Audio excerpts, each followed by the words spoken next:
वअहल बैतिल मुतत्तहिरीन।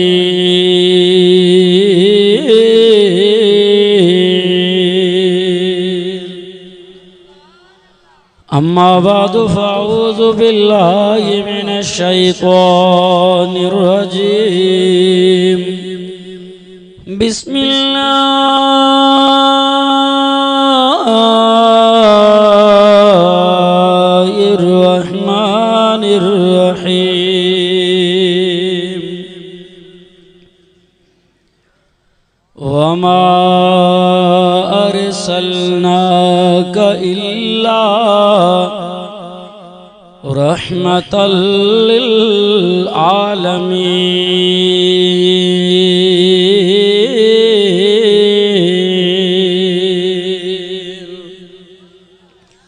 क़ाल अल्लाहु तबारक व तआला फ़ी मक़ामिल आख़र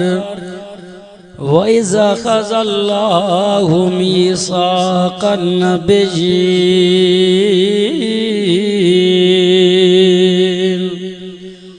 इन्नल्लाह व मलाइकतहु युसल्लूना अलन नबी या अय्युहल्लज़ीना आमनू सल्लू अलैहि व सल्लिमू तस्लीमा।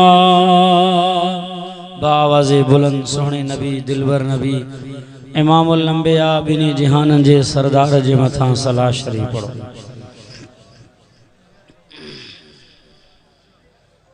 अल्लाहुम्मा सल्लि अला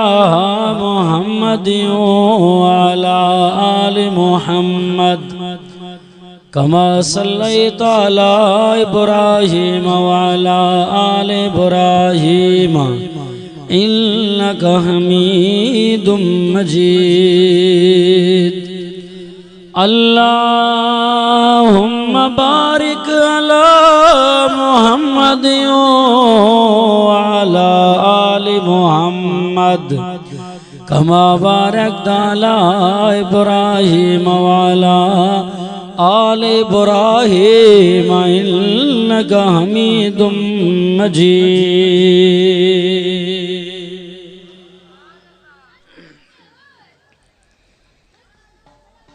कदम कदम पे रहमतें, कदम कदम पे रहमतें और नजर नजर पे बरकतें। जो सुभान अल्लाह। कदम कदम पे रहमतें और नजर नजर पे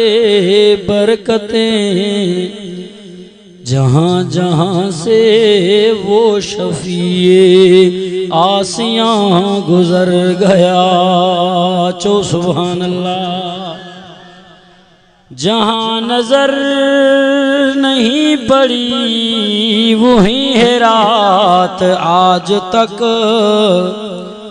वही वही सहर हुई जहाँ जहाँ गुजर गया।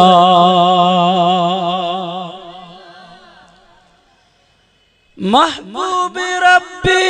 किबरिया सरताज जुमला अंबिया ओ हजरत मोहम्मद मुस्तफ़ा बलगल उला बिकमालिही। रहमत सरापा ज़ात है और मजमुल हसनात है। कितनी प्यारी नात है हसनत जमीउ खिसालिही।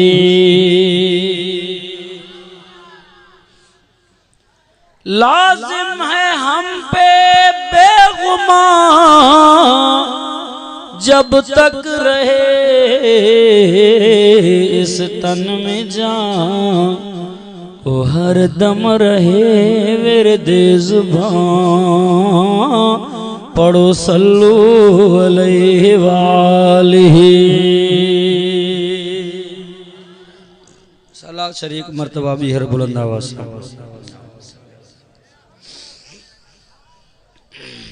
अल्हम्दुलिल्लाह। अजवारी रात बाबरकात जे खानपुर महर शहर जे अंदर अजीम शान जलसो रखियो वियो। असांजा मोहतरम दोस्त नौजवान कारियुल कुरान मौलाना अब्दुल शकूर साहब मुसलसल राबते में, भाऊ मोहम्मद उमर साहब राबते में, हाजी साहब के ॾिसी दिल ॾाढी खुश थी वई आहे जो असांजे वरड़नि सां मोहब्बत ऐं असांजा वॾा असांजा चाचा साईं साईं जन जा उस्ताद हुआ असांजे पाड़े में ज़िंदगी गुज़ारे आया। ॾिसी करे यकीनन साईं जन जूं पुराणियूं यादूं ताज़ियूं थी हूंदियूं। मां त या त पैदा ई न हुयुसि या त नंढड़ो हुयुसि। साईं जन अॻे साल भी मूंखां तारीख़ वरिती, सिर्फ़ु इहो ई पैगाम पहुचायूं त साईं तव्हांजा वॾनि सां असांजा वॾा वास्ता हुआ। हींअर भी यकीन ॼाणियो दूर दराज खां सफ़र कयुम, कुझु लेट थी वई आहे, मूंखे मां माज़रत थो कयां। इन हवाले सां हिन जलसे खे हिन प्रोग्राम खे मां पंहिंजो जलसो प्रोग्राम सम्झां थो। तव्हां सुभान अल्लाह बुलंद आवाज़ सां चओ जेका आयत मूं तिलावत कई सोणे नबी सल्लल्लाहु अलैहि वसल्लम जे शान जे मुतालिक त असांजो साईं ही रबियुल अव्वल जो महीनो आहे। रबियुल अव्वल जे महीने में महबूब सल्लल्लाहु अलैहि वसल्लम जी आमद विलादत थी आहे। साईं जन आयात रहमत लिल आलमीन बणजी करे आया। चओ सुभान अल्लाह। जेके नबीअ जा आशिक आहिनि, सच्चा वॾा ग़ुलाम आहिनि ऐं असां सां हमसफ़र असांजा दोस्त असांजा मोहतरम उस्ताद मंठार अहमद साहब सीलरो असां सां गॾु हमसफ़र साथी शहीद इस्लाम अल्लामा डॉक्टर ख़ालिद महमूद रहमतुल्लाह अलैहि दौर जा शख्सियत साईं जन जा मोहब्बत वॾी, साईं जन असांजे सफ़र में वॾी महिरबानी। त मुंहिंजा दोस्तो अज़ीज़ो तहां जमायती कारकुन सभु अॼु गॾु थिया आहियूं हिन सुहिणे क़ुरान जे दीदार जे लाइ, मोहम्मद मुस्तफ़ा जी शान ॿुधण जे लाइ। वॾे आवाज़ सां चओ सुभान अल्लाह। अञा बुलंद आवाज़ सां चओ। अब नबी सल्लल्लाहु अलैहि वसल्लम विलादत थी, साईं जन आया, रहमत लिल आलमीन बणजी करे आया। ऐं याद रखो प्यारे पैगंबर अलैहिस्सलातु वस्सलाम बिनी जिहानन जे सरदार बीबी आमना जो लाल दुनिया में आया। विलादत थी, नबी जे विलादत सां जंहिंखे तकलीफ़ पहुती, जेके ना खुश थिया, उन्हनि मां पहिरे में पहिरों शैतान मरदूद हो। रिवायतन में पढ़ो तो शैतान 4 मरतबा रुनो, 4 मरतबा दाहू की, पिचको कुचको मातम की, 4 मरतबा। पीरी मरतबा पीरी नंबर ते जरे अल्लाह शैतान के पंहिंजे रहमत मां तड़ाए छॾियो तो उन वक्त में शैतान रुनो दाहू की। बे नंबर ते शैतान के अल्लाह जने बुलंदी अर्शन मां हेठ मोकले भजाए तड़ाए रब साईं छॾियो से पस्तीअ जे तरफ त रुनो दाहू की त ही छा थियो बुलंदिन में हुयम, हींअर मां हेठ पहुतो अची करे। 3 नंबर ते शैतान रुनो दाहू की, अफसोस की, परेशान थियो ॾाढो जॾहिं मोहम्मद अरबी मोहम्मद मुस्तफ़ा असांजो यार दिलबर साईं दुनिया में आया। चओ सुभान अल्लाह। ऐं 4थे नंबर ते जॾहिं शैतान रुनो दाहू की, मायूस थियो जॾहिं सोणे नबी ते अल्लाह मिठड़ो क़ुरान नाज़िल। वॾे आवाज़ सां सुभान अल्लाह। ही क़ुरान अहिड़ो आहे, यानी नबी जे विलादत ते सोणे नबी जे अचण सां तकलीफ़ कंहिंखे थी, ॾाढा ॻाल्हायो शैतान खे थी, ऐं सोणे नबी जे अचण सां पूरी दुनिया में ख़ुशीअ जो लहर थियो। आसमान ख़ुशि थियो, ज़मीन ख़ुशियों पियो मल्हाए। मके मदीने जा पहाड़ ख़ुशि थिया, फरिश्ता ख़ुशि थिया, मोमिन ख़ुशि थिया, मुस्लमान ख़ुशि थिया, ख़ुदि अल्लाह ख़ुशि थियो। चओ सुभान अल्लाह। वॾे आवाज़ सां चओ सुभान।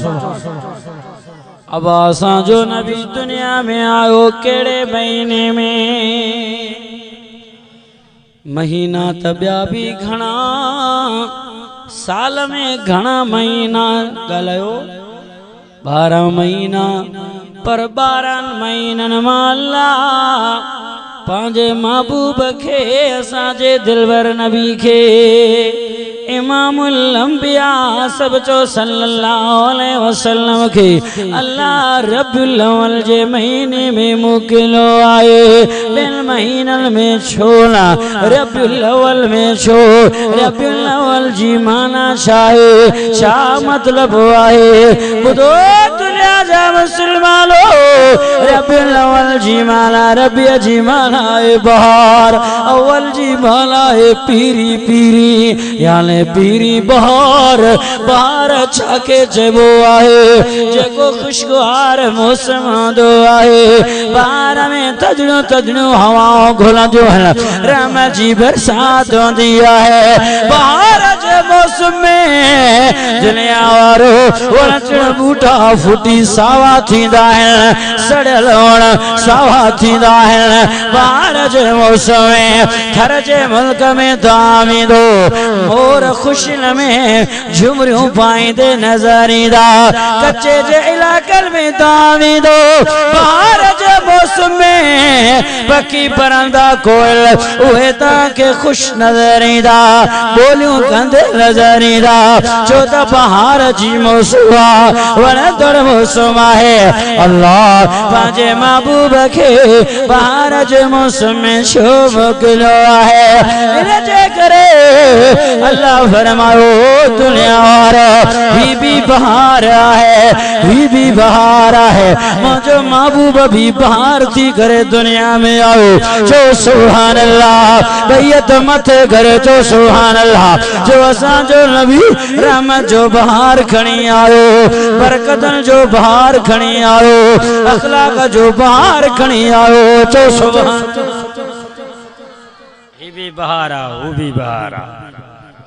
अब बहार जे मौसम में तदड़ियों तदड़ियों हवाओं गुल राम जी बरसात वस ऐं सुकल वण सावा थे। अल्लाह फरमायो बहार मोहम्मद मुस्तफा सल्लल्लाहु अलैहि वसल्लम जी जे अचण सां सिद्दीक जड़ा जवान फुटंदा हिन जो सुभान अल्लाह। सोने उमर जड़ा जवान हजरत उस्मान साईं जड़ा जवान हजरत अली साईं जड़ा जवान शेरे खुदा ज़ुल्नूरैन पैदा थींदा आहिनि। हू भी बहारा ही भी बहारा है। हथ मथे करे चो असांजो दिलबर नबी बहार जो बहारा चो पानी तो खणी दे आप परे रखी सलाह शरीफ बुलंद आवाज से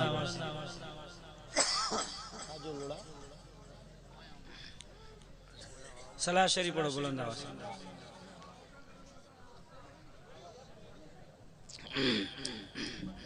अब अचो असांजो महबूब सल्लल्लाहु अलैहि वसल्लम दुनिया में बहार जे मौसम में रहमत जो बहार खणी आयो। बहार जे मौसम में वण टिण बूटा फुटन सावा थियन नबी साईं जे अचण सां सुनो अबू बकर उमर उस्मान अली जड़ा जवान फुटी करे सावा थी सिद्दीक हैदर बणजी विया जो सुभान। अब असां जे करे चो तां जे ना खानपुर मार जे शहर जे अंदर ही मानो सखिया साईं जी वडी हाका असांजे बिरादरी में कौम में एकड़ो मानो आसी वो सखिया बाबा किए सखिया सखावत छाके चेबो असा चोदा सब देगल आहे एकड़ो ढोर फंडर कोहे वो मानो अचन के सगा चबो पर अचन उहे जन सा मिट्री मैट्री हुजे दोस्ती हुजे मोहब्बत हुजे ताल्लुक हुजे साईं ही मानो सखिया बाकिन के सुयाणे ही ना यो सखिया कलायो सखी उनके चेबो आहे के सुयाणी भी दस्तरखान ते अचे अतड़ा धोराए दोस्त होजे दुश्मन होजे पांजो होजे पराओ होजे सुयाणे न मुस्लिम आले गैर मुस्लिम बस भूख लगल थस तुझे दस्तरखान ते अचे दुआऊं दी उथियो हलियो इनके सखी चेबो आहे। इनके छा चेबो आहे बा ये समझो चवंदा से ताई ये रहमत वारो आहे मेहरबान आहे रहमदिल आहे इसे शफीक आहे ओड़े पाड़े सा मिटन मैटन सा सही भाइरन सा राशन पानी तो वठी दे कपड़ा तो वठी दे पर कंखे पंजन ते महदूद आहे बेन के सुयाणे ही नथो। अब यो रहमत वारो थियो यो मेहरबान थियो इनके ता चवंदो त रहमदिल आहे न मेहरबान रहमदिल रहमत वारो उनके चेबो आहे पंजन सा त हर को मेहरबानी कंदो आहे। अब भा सां मेहरबानी करे को कमाल कोन्हे जगने पुत्र पी सां करे को कमाल कोन्हे तो अल्लाह कुरान में हुकुम फरमा पी सां भलाई कर मुस्लिम न हुजन भी भलाई करे वो तो उनते फर्ज आ वो भी पर रहमत वारो उनखे चइबो आ जंहिंखे सुञाणे उन सां त मेहरबानियूं करे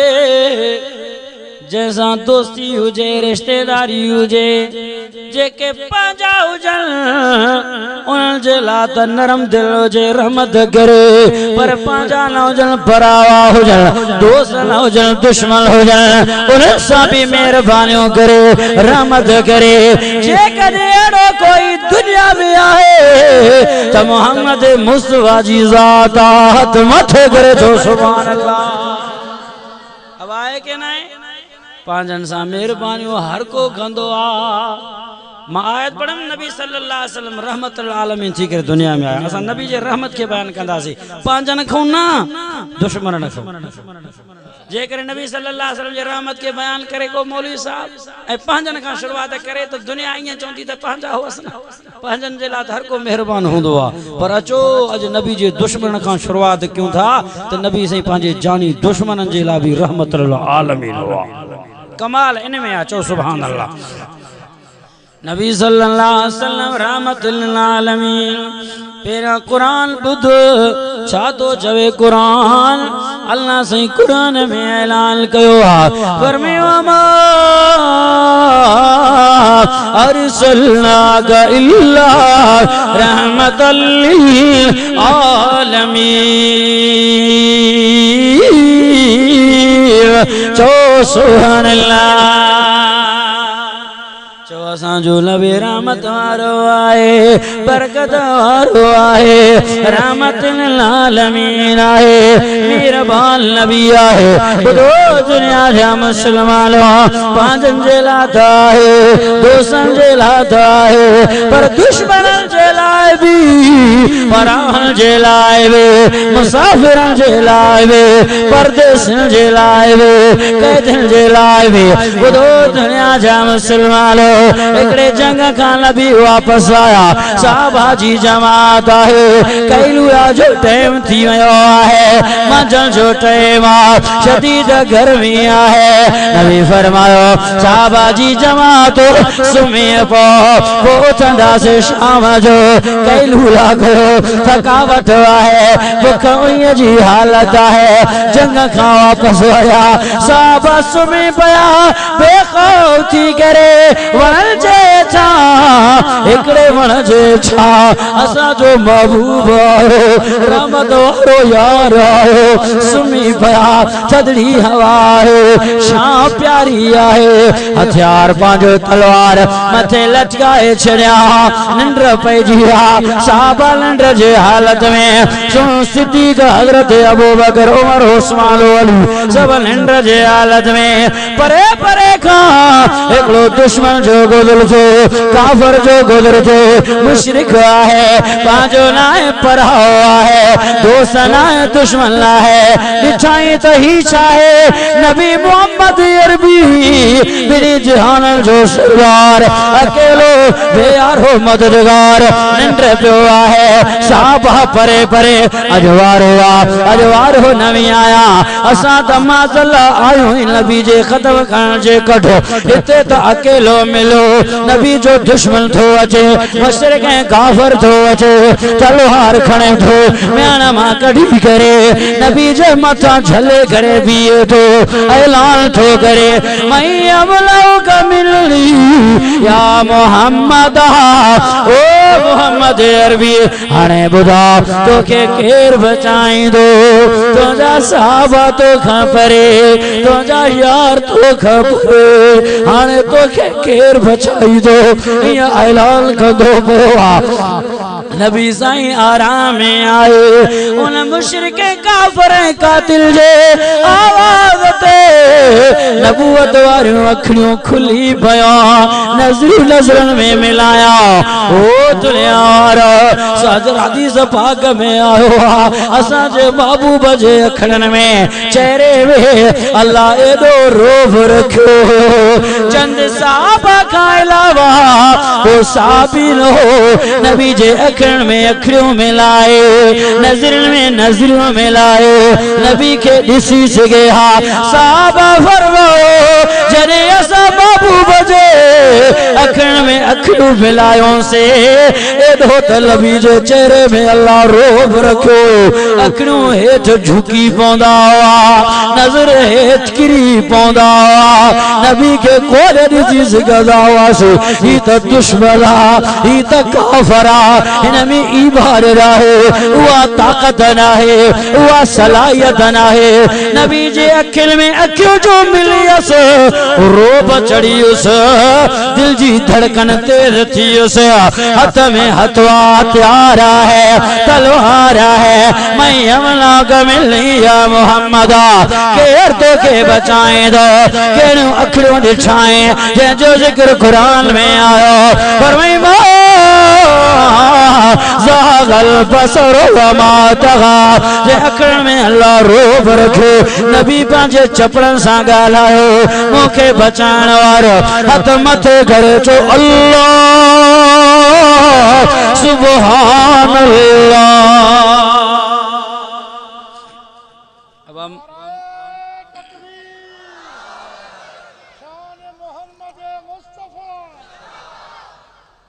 मौत हयाती जो मालिक केरा वॾे आवाज़ सां ॻाल्हायो त सही आहे। एक नबी से जे अखियुनि में रो ॿियोरी चपड़ा चोरियों अल्लाह जो नालो खयो महबूब जे आवाज़ में रो चपड़न में रो महबूब जे दंदड़न में अल्लाह रोब रखो आवाज़ में रोब छो न हुजे। अल्लाह जे नबी जे चपड़न जो जिक्र कुरान में फरमायो ओ दुनिया रो फरमिला तो हर एक वेल सा लगा सोना तुझे चपड़ में रोबा है महबूब जे अखियुनि में रोबा है वज़ुहा वल्लैला सजा महबूब जे चेहरे में रोबा है जुल्फन में रोबा है फरमाए मुझे बचाने और मुझे अल्लाह है मौत जो मालिक केरा जो अल्लाह हयाती जो मालिक केरा जो अल्लाह नफे जो मालिक केरा है नुकसान जो मालिक केरा है अल्लाह दादा जो मां कुरान जो दीदार कराया खोल कुरान जो सुभान अल्लाह चातो चवे कुरान पर मैं बिस्मिल्लाह रहमानिर रहीम प्यासी मारा है सूरत आल इमरान है आयत नंबर 26 खुलो पया कुरान छातो चवे कुरान दुनिया वारा कुरान जो बुधण त सवाब है इन सोने जो दिसण भी सवाब कर यार जो दीदार छातो चवे कुरान पर मैं कुलिल्लाह मालिकल मुल्क तो दिल मुल्का मन तशाओ व तंज़िल मुल्का मिम्मन तशाओ व तुइज़्ज़ु मन तशाओ व तुज़िल्लु मन तशाओ बियदिकल खैर इन्नका अला कुल्लि शैइन क़दीर जो सुभान अल्लाह खोलियो पियो आहे कुरान चो कुरान सचो आहे वॾे आवाज़ सां त ॻाल्हाए मौत हयाती जो मालिक केर इज़्ज़त ज़िल्लत जो मालिक केर नफ़े नुक़सान जो मालिक केर मुझे महबूब पंहिंजे कातिल के छा फरमायो मूंखे बचाइण वारो केर खोल कुरान चो सुभान अल्लाह भैया त मथे करे सुभान अल्लाह चो मां मुख्तसिर कुरान जो दीदार कराईंदो हला पर मैं तू बिस्मिल्लाह रहमानिर रहीम उल्टे होसी बारा है सूरतुल मुल्क है पर मैं तबारकल्लज़ी बियदिहिल मुल्कु व अला कुल्लि शैइन क़दीर वह कुरान चो सुभान अल्लाह। बादशाह केरा मौत हयाती जो मालिक केरा वडो केरा ताकत ऐं पावर कंहिंजे हथ में उन जा हथ ॾकी वियसि तलवार किरी पियसि नबी सल्लल्लाहु अलैहि वसल्लम रहमतुल आलमीन तलवार खणी हुनजे कंध ते रखी फरमाई मय्यम नौका मिनी मूंखे मुंहिंजे अलाह बचायो मुशरिक पलीत तोखे केरु बचाईंदो हाणे ॿुधा त सही और अहिड़ो मिमणो बुज़ुर्ग थी ॿाहूं ॿधी बीठो हिन जहिड़ो दुनिया में बुज़ुर्ग ई न आहे अदड़ा बदी बांधी सोना मेहरबानी कयो मुझा नंढड़ा नंढड़ा बचड़ा सोना मूंखां गलती थी वई आ माफ कयो तव्हां त रहमतुल आलमीन आयो ई दुश्मन तो तारीफ करे चो सुभान अल्लाह जे करे दोस्त तारीफ करे यार इनमें को कमाल ना है पांचो तारीफू करे को कमाल ना है पुट पीअ जी तारीफ करे दोस्त दोस्त जे तारीफ में शागिर्द उस्ताद जे तारीफ में गालाए मुरीद मुर्शिद जे तारीफ में गालाए कोई कमाल ना है कमाल तदे आए जने तांजो जानी दुश्मन तांजो तारीफू करे इनमें कमाल हा चो सुभान अल्लाह दुश्मन आए कातिल आए चो सोना ता मेहरबान लायो साईं ता रहम दिल लायो माफ कयो सुना कुरान ता जे लाही चयो आ फरमाया मा अरसलनाक इल्ला रहमतल लिल आलमीन चो सुभान अल्लाह मुझे दिल में नबी फरमाया मुझे कत्ल करने वाला मंसूबा बनाने वाला दुश्मन मुशरिका काफरा पांजो लाहे छायात कंदे मात रहमतुल आलमीन आया मात के माफ कयो आ चो सुभान अल्लाह नारे तकबीर मकाम मुस्तफा रहमत मुस्तफा जमाल मुस्तफा कमाल मुस्तफा जो नबी दुश्मनन जेला रहमत वारो हाली तो दुश्मनन जी गाल हले थी पई जने वरी नबी सल्लल्लाहु अलैहि वसल्लम पांजे उम्मत सां जेको प्यार करे ॾेखारियो उन जो मिसाल ही पांजो थोड़ो वाली मदद खुटाए बुलंद आवाज सां चो सुभान अल्लाह हां साईं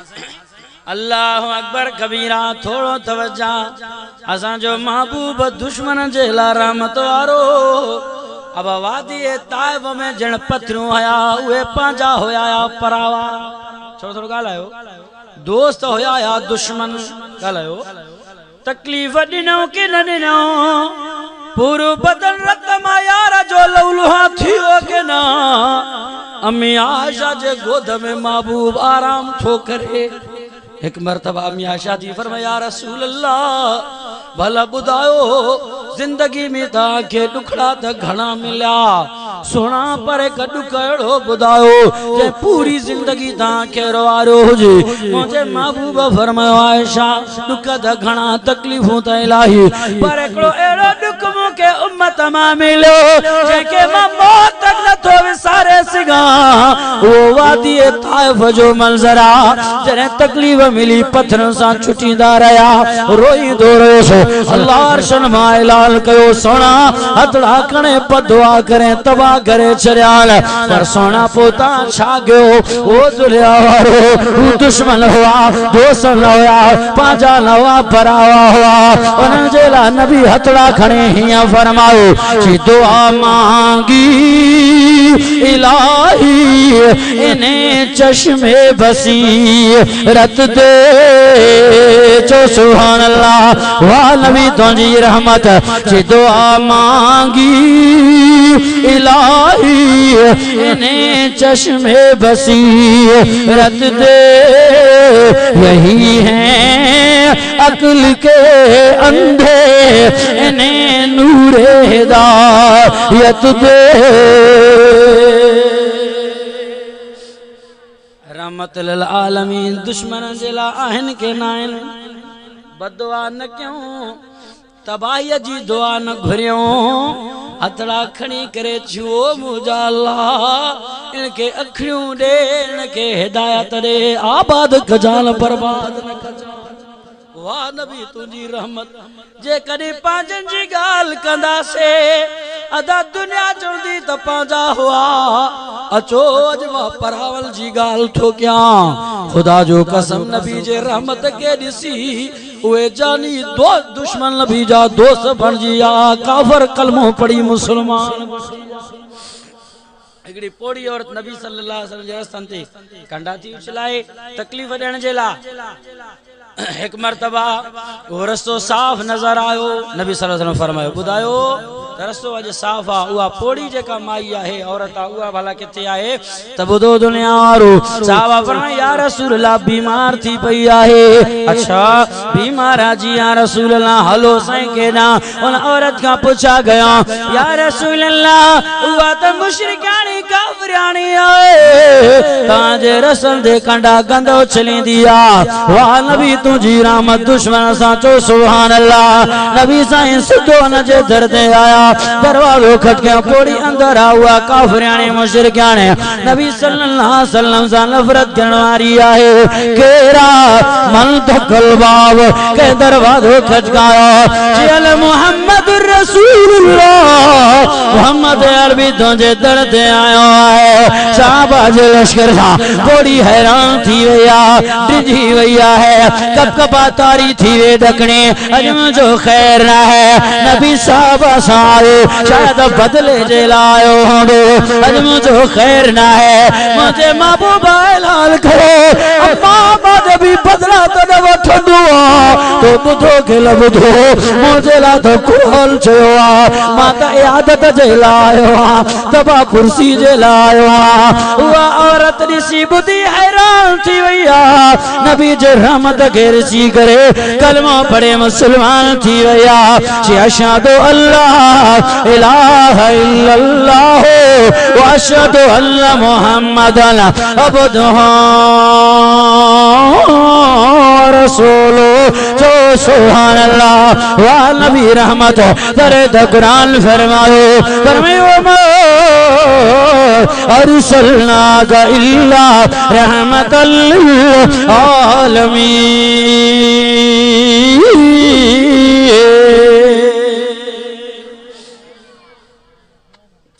जो नबी दुश्मन जे ला रहमत वारो हिकड़ी बुजड़ी माई मक्के गंड बदी करे बीठे हुजूर सल्लल्लाहु अलैहि वसल्लम जे नजर पे चे नौजवान ही गंड खड़ा चे अम्मा काडे विंदी नबी सल्लल्लाहु अलैहि वसल्लम के सुया तई ना बद मक्के के छरियो थी वया लडियो खैर ता आहे हिते एकड़ो मोहम्मद जे नाले सल्लल्लाहु अलैहि वसल्लम जवान पैदा थियो आ जो जो नबी आया रसूल आया पो हाने मता चवन था तुन जे चेहरे में भी जादू आ कलाम एड़ो थो पढ़े मानो उन जा थी था वयन पांजे दीन के लिकाइण जे ला हिता भरियो थी वया हाने गंडो खड़ा ये जो नबी ने गंड खणायो दुनिया वारो मुझो महबूब उए वजन कमजोर है अबो झंझा वजन पांजे मथड़न ते रखंदा हुआ उन पोड़ी जो गंडो है वजन उन जे मथड़े ते न रखियो रहमतुल आलमीन पांजे मथड़े ते रखियो अम्मा जेडा वये बुधा रसो बुधाईंदी वा पोड़ी औरत अग्या ही नबी सल्लल्लाहु अलैहि वसल्लम पोया पोया वा चौंदी थी वई त हेड़ो नबी आ हिय थियो आ हुआ थियो आ इयो गालांदी थी वई जरे मंजिल मकसूद ते पोती आई ते गंड रख नबी ने बी रहा वापस जा चे पुट नौजवान डाडो सोणो आ खूबसूरत अखलाक वारो नालो त बुधायो वई चो सुभान अल्लाह नबी सल्लल्लाहु अलैहि वसल्लम मुस्कुराए करे फरमाया अम्मा जै नाले मां जै नौजवान मां भजी डुकी करे लिकी करे हिते पुतिया ओ मोहम्मद अरबी माया चो सुभान अल्लाह दुश्मन हुई मुखालिफ हुई वा बुढ़ड़ी औरत नबी जे न अखलाक रहमत के रिसी करे कलमो पढ़े करे मुसलमान थी वया नबी तो दुश्मन जे ला रहमत है पांजन जी गाल न थो गया तने तो कुरान ऐलान कयो परमेवा अरसलनाका इल्ला रहमतल लिल आलमीन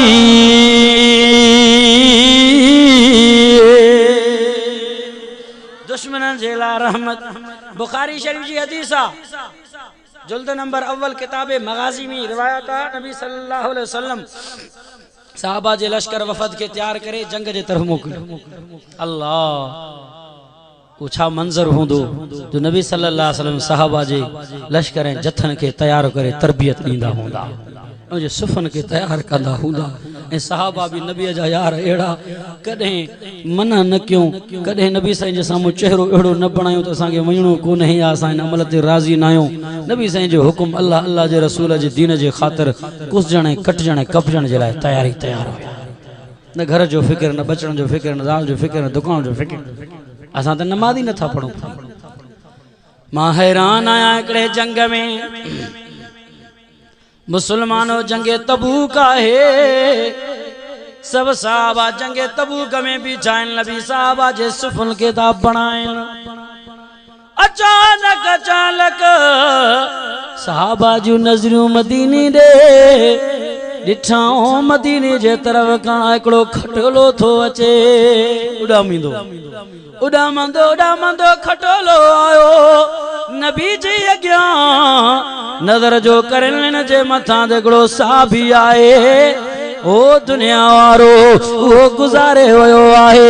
मैयत आहे साहबिया जो जनाजो आहे केर आहे हजरत मुआविया बिन मुआविया लैसी जो जनाजो आहे हवान में उडामंदो आयो आहे नबी उन जे तरो नजर करे कपो चेहरे मां हटाए महबूब रुनो आ वरी मुस्कुराया है ओ जनाजे जी नमाज पढ़ाया वरी हुआ साहबिया जो खटोलो हवान में उडामंदे मदीने वापस हलो साहबा हैरान थी वया या रसूल अल्लाह ही चाहे नबी फरमाओ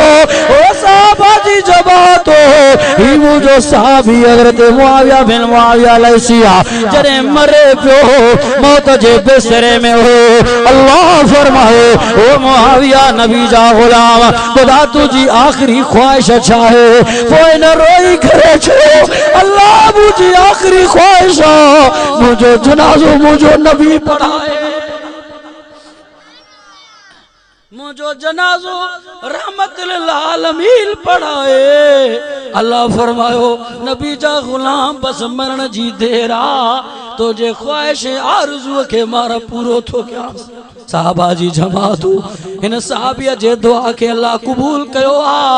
इन जे मैयत के हवा पंजे खटोले के खणी आंदईस इन्नी अरा माला तरा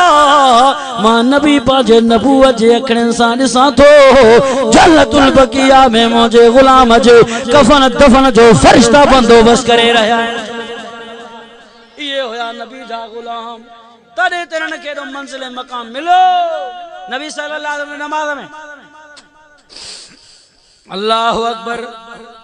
रुकू समी अल्लाहु लिमन हमिदा पोया आवाज आयो रब्बना लकल हम आवाज आयो नबी से नमाज मुकम्मल करे यो केर होयो यो कैचो साहबी जी दान निकली रोई पियो अथड़ा बदी ची साईं गलती थी भैया बस यो मुखा निकतो मां यो चयो नबी से फरमाया छो चई चीसी बस लफ्ज प्यारा शब्द सोना साईं मुखे डाडा वणया मां तडे चयम समी अल्लाहु लिमन हमद खां बाद छो तम के यो जुमलो डाढो वणयो साईं गलती माफ नबी फरमाया इन्नी अरा माला तरा रोना तू तो एड़ा लफ्ज चया आसमान मां हजारियां फरिश्ता लई आया इन लफ्ज जुमले के खणन जेला ऊंचे तो मां खणी वया ऊंचे तो मां खणी वया अर्शन जे तरह एड़ा लफ्ज तुझा प्यारा अल्लाह के वणिया अल्लाह फरमायो सोना पांजे उम्मत के ऐलान कर रब्बना लकल हम्द जे लफ्जन के क़यामत नमाज जो हिस्सो बनाए छड़ो चो सुभान अल्लाह आवाज अंदाज हो अज वादो को इंशाअल्लाह असा सोने नबी जे जिंदगी भी गुलामी गुजारी नबी सल्लल्लाहु अलैहि वसल्लम जे गुलामी में जिंदगी जो गुजारी केड़ा केड़ा तो जरा मत करे चो इंशाअल्लाह मां अर्ज पियो क्या असा जो नबी दुश्मन जेला रहमतुल आलमीन पांजन जी गाल न थो क्या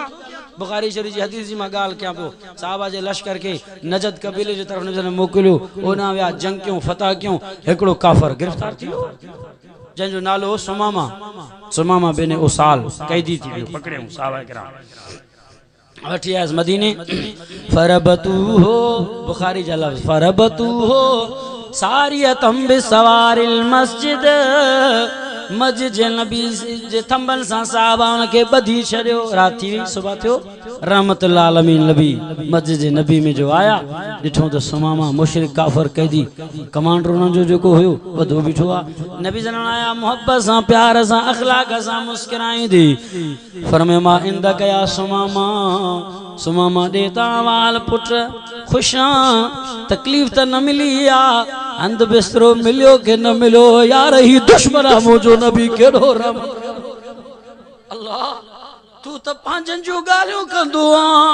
अज अचो मां नबी जे दुश्मन जी गाल कया जिन ते नबी मोहब्बत रहमत जे दरियाउन खे वाए छड्याऊं नबी जे रहमत खे ॾिसी वरी मुसलमान थी विया त मुंहिंजा दोस्त अजीजो छो असांजो नबी रहमत वारो आ पुट तोखे मानी टिकी मिली आहे के न तकलीफ़ त न आहे इंदी बि ख़ैर या रसूल अल्लाह मां सही आहियां ठीकु आहियां नबी साहब पुट पोइ मुसलमान थी कलमो पढ़ त हू कावड़ में आहे अखियूं हेठि अथसि गुस्सो अथसि चए थो न कलमो न पढ़ंदुसि टे ॻाल्हियूं थी इन तक़्तुल ज़ात मिन वइन तुनिमतुन इम अला शाकिरिन वइन कुनत तुरीदुल माल फसल मिलो माशित टे ॻाल्हियूं जेकॾहिं मारींदो मुंहिंजा पोयां तव्हां सां विढ़ंदा पलांद कंदा न छॾींदा ऐं जेकॾहिं छॾे ॾींदो त सोणा मां अहिड़ो को वयल बि कोन आहियां मां वॾो एहसानमंद माण्हू आहियां इन जो बदिलो तव्हांखे पोइ मिलंदो जेकॾहिं एहसान करे छॾे ॾींदो महिरबानी करे त अच्छा जेकॾहिं पैसो ऐं माल खपे हुकुम कयो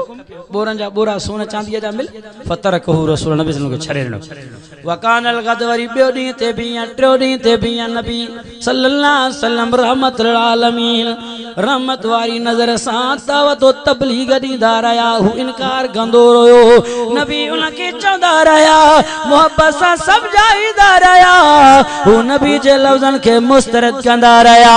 ॾींहं ताईं हो मामलो रहियो साहबा हैरान थी विया कावड़ पई अचे या रसूल अल्लाह हू काफर कैदी आहे पंहिंजो लाहे पराओ आहे दोस्त लाहे दुश्मन लाहे साहबा ज़ख्मी गए सोना वरी ज़िद्दी आहे तव्हांजे ॻाल्हि खे रद्द थो करे टिनि ॾींहंनि ताईं तव्हां मिल नथो कयो सोना तव्हां रहमत वारा नबी फरमायो परे थी विया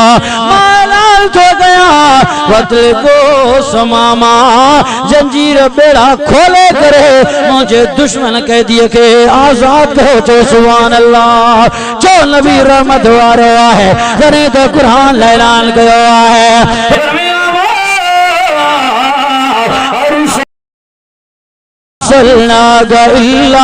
रहमतल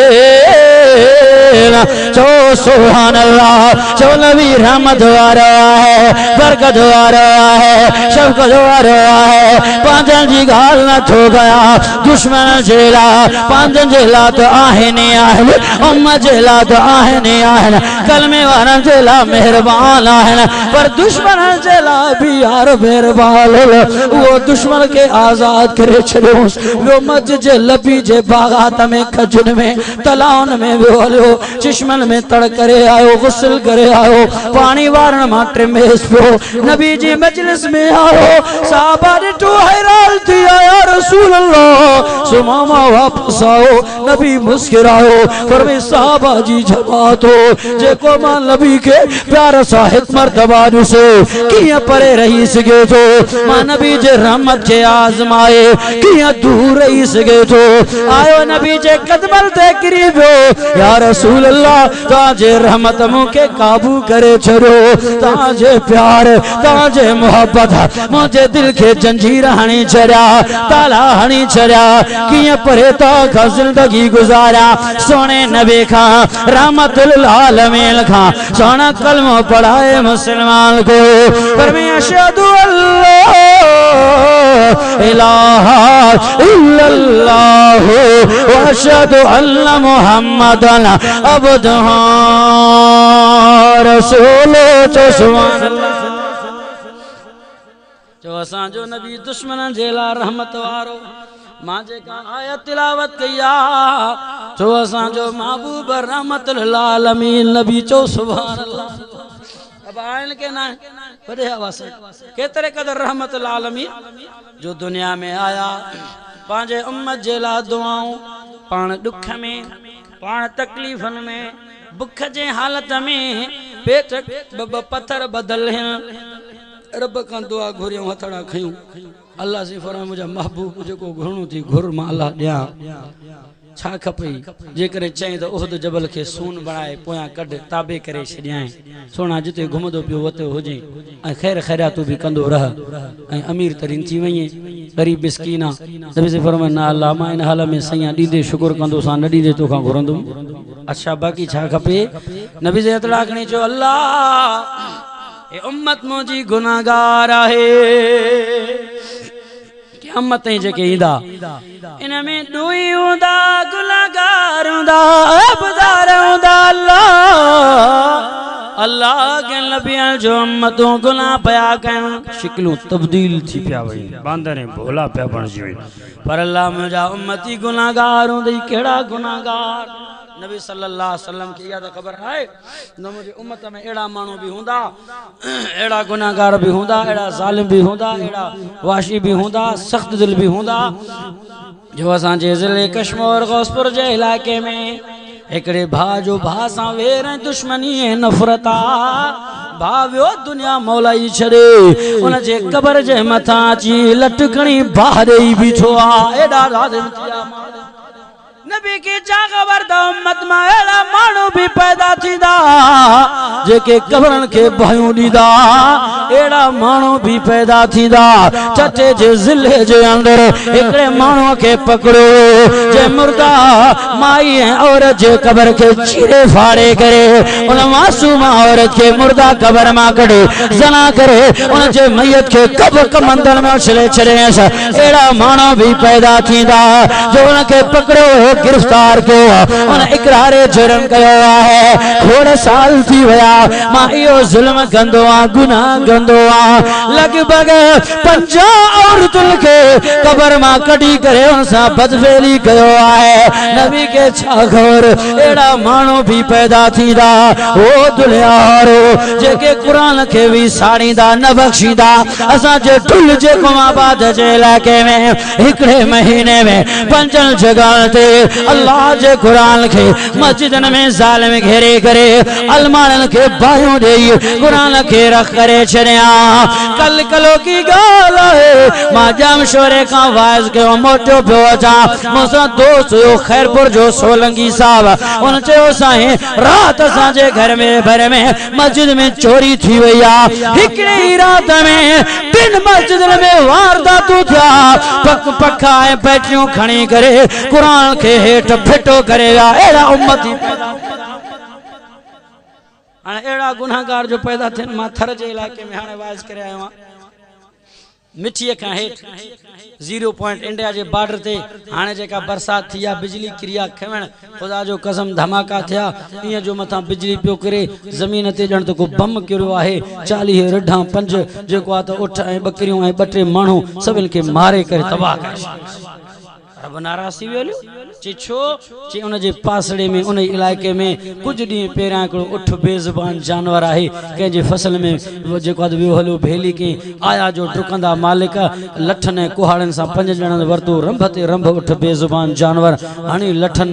जेको तो कुहाड़न सा उन के सुमारियो मां दिसी करे मुखे नबी सल्लल्लाहु अलैहि वसल्लम जे दौर जो उठ याद आयो काश नबी जो दौर हो जे हा बेजुबान भजी नबी के दा दे जिते जुल्म थींदो आ जुल्म जी इंतहा पोते अल्लाह जो अजाब ईंदो आ चो बेशक एड़ा उम्मती भी पैदा थींदा पर नबी सदा जिला एड़ी गुनाहगारन जिला रहमत जो बरसात वसाए छजो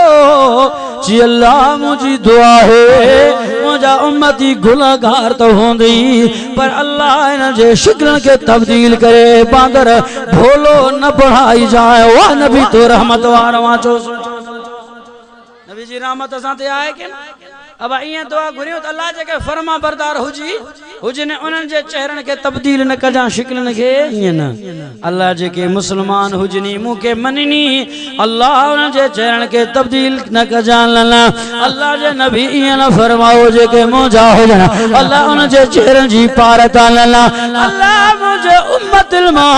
काफिर भी आया मुसलमान भी आया वाना भी आया गैर मुस्लिम भी आया ओदा बगड़ी भील भी आया कलमे वाला भी आया अल्लाह जा फरमा बरदार यार आया, धारा भी आया, पूरी उम्मत जला। नबी फरमायो अल्लाह इनजे शिकल के तब्दील न कजा। ओ नबी तो रहमत वारो, मुझो महबूब जवान जेला रहमत वारो, पारण जेला रहमत वारो। पर मैं जे को वर्ण जी इज्जत न करे, पारण ते शफकत न करे, मुझे उम्मत माला है, मुझो नबी पोढ़न जेला रहमत वारो, अच्छी दाढ़ी वारल जेला। ओ पोढ़ो अच्छी दाढ़ी वारो,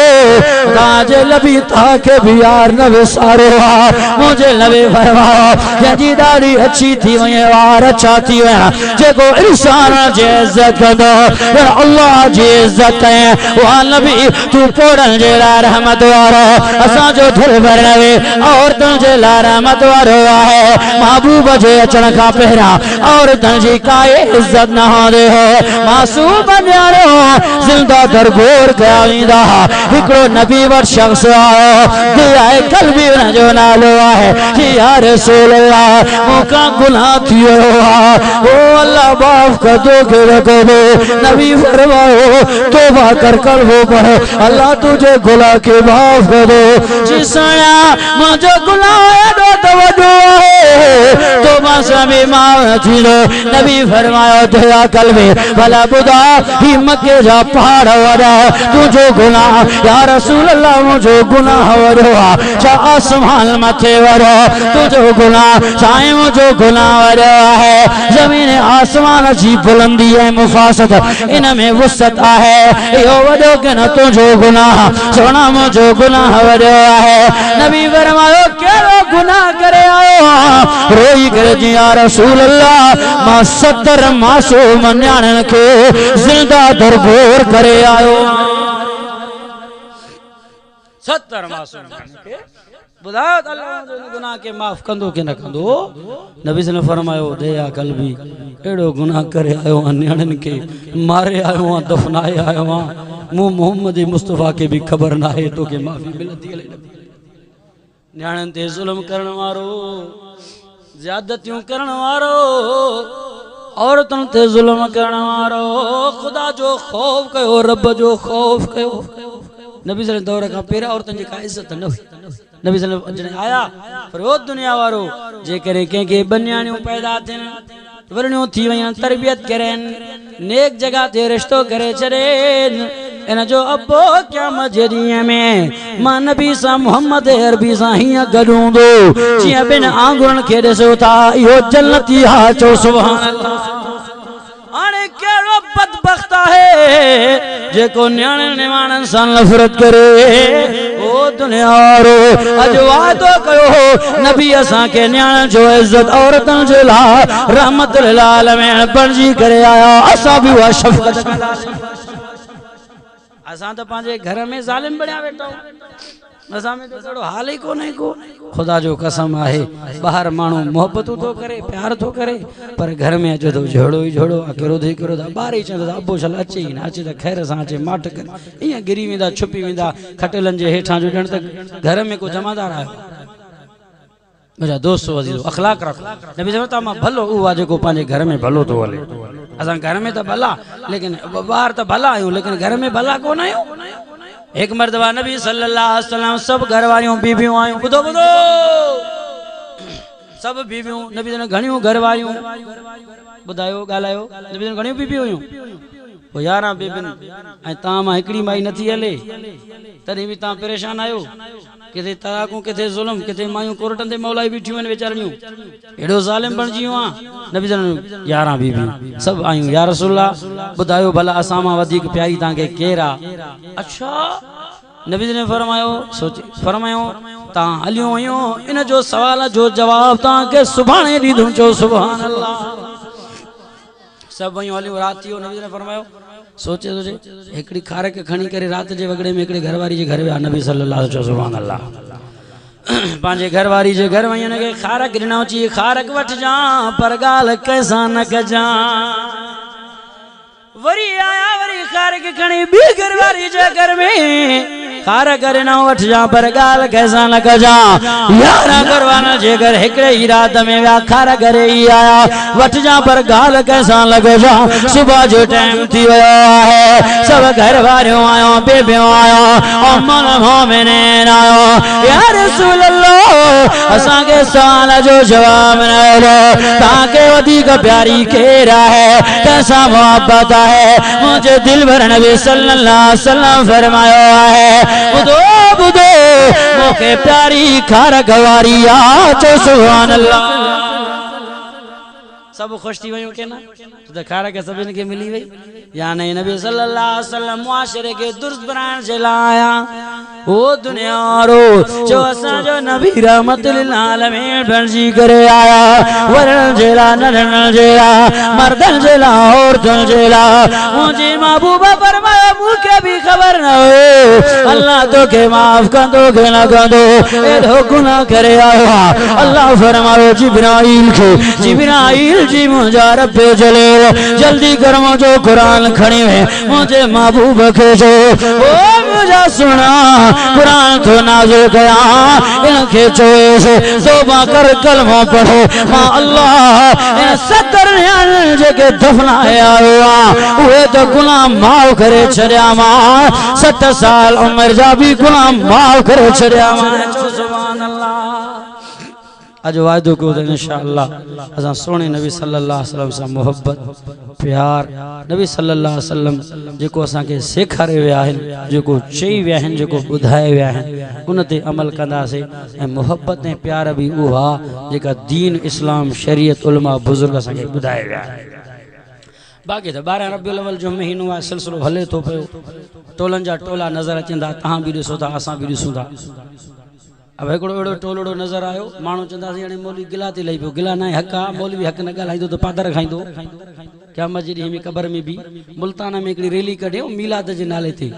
पोइ एकड़ी माईअ के किरायो ॾेई 30,000 ॾेई करे उनके वठी आया अच्छो पोशाक पाराए नालो रखियो सो हूर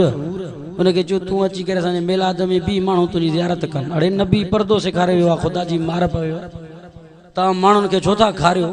चौथा गुमराह कयो कंहिंखे चऊं काथे रू भला कंहिंखे समझायूं केड़ी तकरीर कयूं अब ता ॾिठो नेट ते के ना अब आयो आयो के ना आयो फेसबुक में हले पियो के ना खल्क पियो ॾिसे उहा माई नौजवान सोणी हसीन जमील पर्दा लाए करे वार खुलियल ऐं उनखे विहारे छॾियो स्टेज ते अॻियां नबी सॼो रोज़े जो तस्वीर रखी ए दीना तो ता खबर पई बे डी ते हुआ माई वई